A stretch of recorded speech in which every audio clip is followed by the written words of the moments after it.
Welcome to session 1 of a new series I want to do on my YouTube channel, simply called Doctrine, What Christians Believe.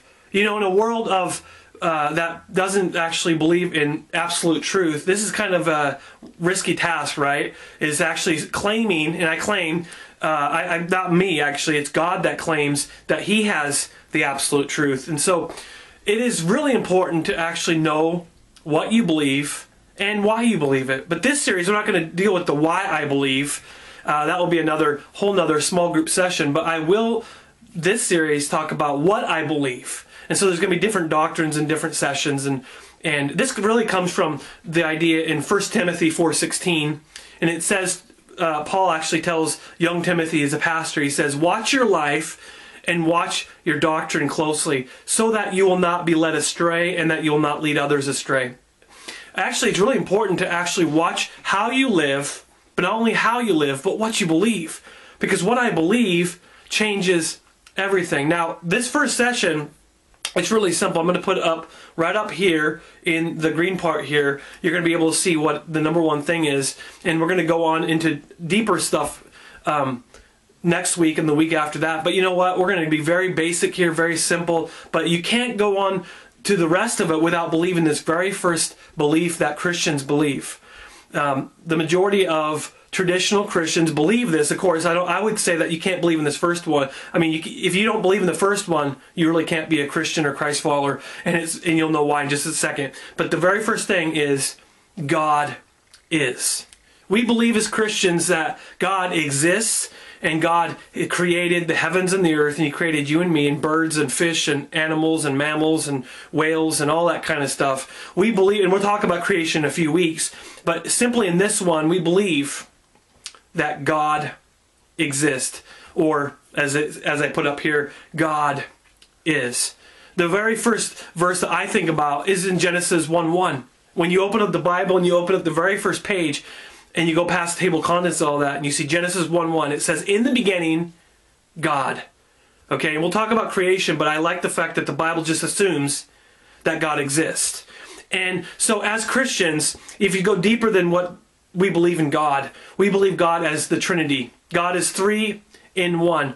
Now, in this video, I don't have enough time to tell you why I believe that the Trinity, I can't really explain right now how the Trinity works. I mean, it simply is something that we believe. Now, you can't go in the Bible and see the word Trinity in any of the scriptures, but it is very much implied throughout the Bible from Genesis all the way to Revelation. In fact, Matthew chapter 3, and I'll put it up here, Matthew chapter 3, verse 16 and 17, it's one of the examples. Okay, Jesus is baptized, and I want to read it from my computer over here that's off the camera, but just listen to this.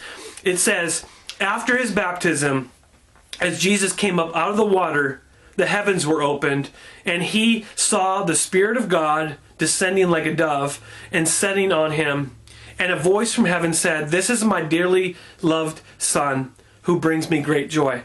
Now, in that instance, in Matthew chapter 3, verse 16 and 17, you've got 3 separate people there, but yet they're one. Okay, and we could talk about that in different times and explain a little bit more detail about what the Trinity really is. But this is important. Okay, we believe that God is God the Father, the Son, and the Holy Spirit. In the instance of Jesus' baptism, you've got Jesus, okay, who's baptized. He's the Son. Then you've got, as He comes out of the water, you have the Holy Spirit that goes upon Him. And it says it's like a dove that comes down upon Him and rests upon Him. Then you've got a voice from heaven, who is the Father, who says, this is my Son, who brings me great joy. So we have God the Father, and God the Son, and God the Holy Spirit. Now the question is, how do we know that God is? Or another way of asking it, how do we know that God exists? In a world where you've got problems, you've got tsunamis, you've got wars, you've got earthquakes, you've got sickness, you've got disease, you've got death. We'll talk about sin in a little bit and what that brought. That brought sickness and death and all that kind of stuff. We're simply looking at the fact that God is. But how do we know that God is? Well, there's 2 areas that I believe that we can prove that God is. And the first thing is creation. Okay, the very first thing that brought me to God when I was 16 years old was creation. In fact, Romans 1:20 actually says it like this, and Paul says, I love Romans 1:20. It says, for ever since the world was created, People have seen the earth and they've seen the sky. Through everything that God made, they can clearly see his invisible qualities, his eternal power, and his divine nature. So they have no excuse for not knowing God. I love that.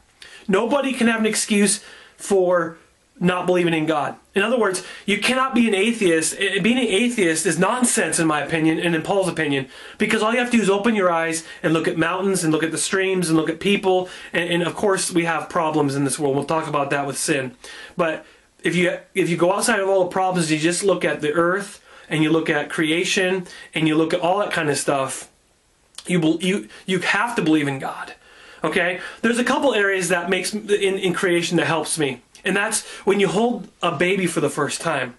Now I got a kid here. Come on, stand up here, Hayden. Hayden's right here. He's watching me, and he's kind of short for here. See, that's Hayden. And Hayden is 10 years old.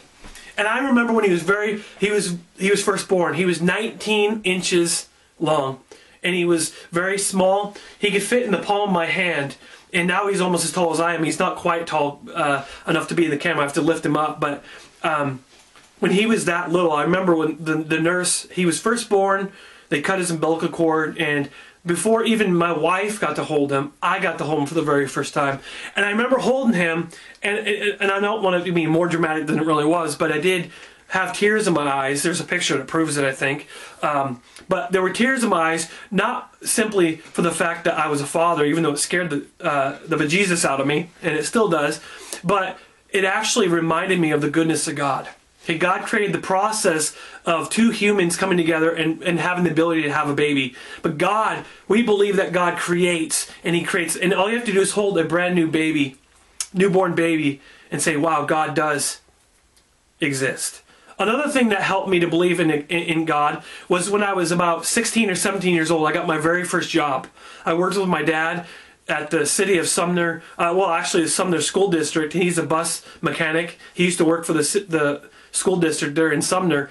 And I remember driving in Bonnie Lake, Washington, and I was driving around, and if you just can miss all of the buildings and the stoplights and Wendy's and Dairy Queen, you saw the most awesome picture in the sky that God created, and that's Mount Rainier. If you've ever seen Mount Rainier in Bonnie Lake, Washington on the highway, you know what I'm talking about. It looks like a Bob Ross painting, but it's real. This one, it's real. And in a sunny day, I remember driving up there to work, and I remember thinking, there has to be a God. If there's a painting in the sky, somebody had to put the mountain there. It can't be there on accident. It kind of throws away the whole idea of the world being an accident.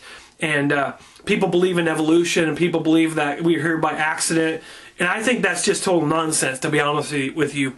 I believe that God is and God creates. We'll talk about creation in a little bit. Now, we could talk about the distance of the sun, that the earth is from the sun, that if we were any closer, we'd burn up, and if we were any farther, we'd freeze, and there would be no one alive. Or even the earth tilt is perfect. If the earth was tilted a certain way or this way, we would literally not exist.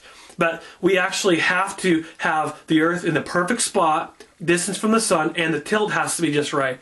And so all those things, baby, looking at Mount Rainier and the creation, and actually I live by a river, the Clearwater River in Idaho, and all those things, and the distance of the sun, the tilt, it actually, I truly believe in God through creation. The second thing, and we'll talk about this in a little bit later on, and how do I believe in God? Why do I believe in God? Well, the Bible. The Bible mentions it. And next week we'll talk about the next doctrine, which is God speaks. We'll talk about the Bible in the next session. But this session, we simply want to just say God is. Now, one of the things you have to admit, if you believe in God, that automatically changes everything about life. It changes how you view people. It changes how you view circumstances, good circumstances, bad circumstances. It changes how you see wars and problems and sickness and disease. But if you believe in God, it changes everything about life. And that's why a lot of people choose to be atheists, is because they don't want the responsibility of what it means to believe in God. If you believe in God, it automatically brings responsibility in your life, and you have to live for Him. And I love living for Him. But that's the very first doctrine. I hope that helps a little bit. It's very basic, very simple, but it's doctrine. God is. God bless you. We'll see you next session.